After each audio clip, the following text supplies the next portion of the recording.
នេះគឺជាសកម្មភាពខ្លះៗរបស់ក្រុមការងារធ្វើការរៀបចំរុក្ខជាតិសម្រាប់ដាំជូនអតិថិជនដោយសារថ្ងៃនេះអតិថិជនគាត់បានមកជ្រើសរើសរុក្ខជាតិសម្រាប់យកទៅដាក់នៅការិយាល័យរបស់គាត់ណាអញ្ចឹងគាត់បានជ្រើសរើសជាប្រភេទដើមរាសីហុងកុងសម្រាប់ដើមរាសីហុងកុងដែលគាត់រើសនេះគឺមានពីរពូជគឺពូជ highlight និងពូជធម្មតាហើយក៏ពូជរបស់វាក៏ខ្ពស់គួរសមដែរនេះប្រភេទខ្នាតធំណាអញ្ចឹងរាសីហុងកុងក៏វាមានច្រើន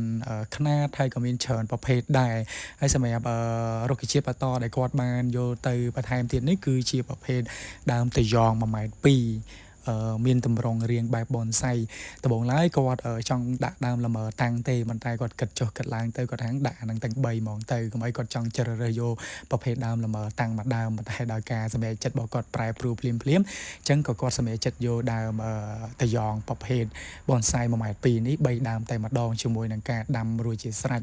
តាមពិតគាត់ឲ្យដាំទាំងអស់ទេប៉ុន្តែដោយសារតែដើមរាសីហុងកុងហ្នឹងវាធំពេកអញ្ចឹងហើយយើងពិបាកធ្វើការដាំដោយសារតែវាធ្ងន់ណាបើសិនជាយើងដាំអញ្ចឹងយើងក៏សម្រេចចិត្តធ្វើការដាំជូនគាត់នៅទីតាំងរបស់គាត់តែម្ដងអញ្ចឹងយើង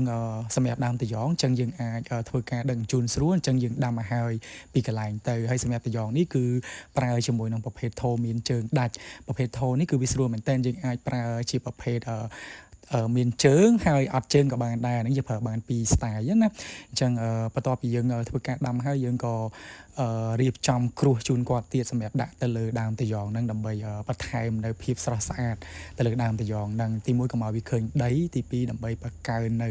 សោភ័ណភាពហើយជាសំណូមពររបស់គាត់ដែរអញ្ចឹងបន្ទាប់មកទៀតយើងក៏ធ្វើការលើកធោសម្រាប់ដាំដើមរាសីហុងកុងណាហើយដូចនិយាយអញ្ចឹងយើងយកទៅដាំនៅដល់គេហដ្ឋាន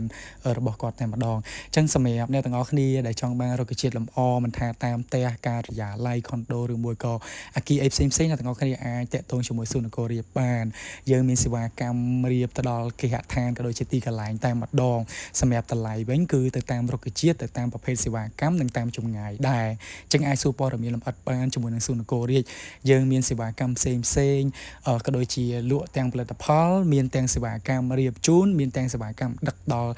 កន្លែងទៀតអញ្ចឹងអាចសាកសួរព័ត៌មានលម្អិតបានជាមួយនឹងលេខទូរស័ព្ទដែលបានដាក់ខាងលើអរគុណសម្រាប់ការទស្សនាវីដេអូ